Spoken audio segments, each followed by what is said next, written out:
Olá, vamos falar sobre ditadura militar, mais especificamente do governo do Marechal Costa e Silva, que teve amplo apoio da mídia, porque ele representava, de uma certa forma, uma continuidade da ditadura, porém dentro de uma vitrine legalista. Por quê? Porque ele tinha sido eleito por voto indireto, ou seja, por voto dos deputados federais e a confirmação dos senadores, mas ele continuava sendo fruto da ditadura de 1964.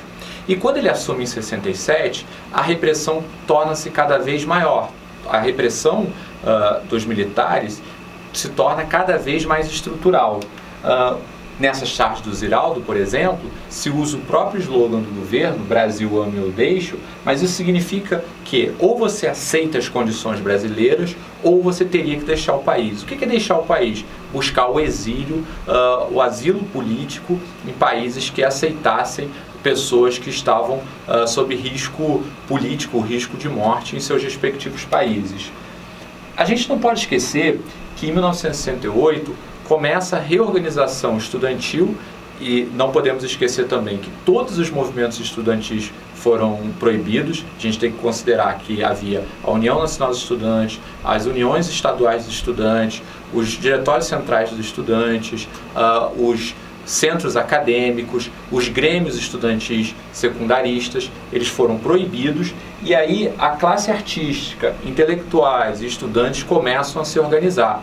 Uma dessas organizações, a mais famosa delas, é a chamada Passeata dos 100 mil, ou seja, o que significava uma afronta para a ditadura militar. Ela dizia que não era para estudante estudar, inclusive o seu slogan era estudante para estudar, trabalhador para trabalhar. Uma fatalidade que vai acontecer naquele mesmo ano é o assassinato de um estudante, o Edson Luiz, no restaurante Calabouço. Ou seja, a ditadura estava mostrando que ela estava cada vez mais endurecida.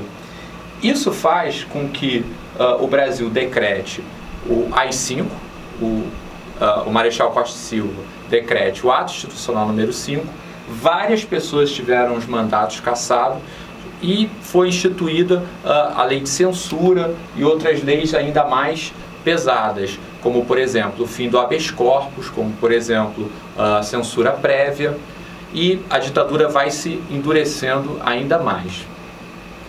Bom, é isso. Na próxima aula continuaremos falando sobre ditadura militar.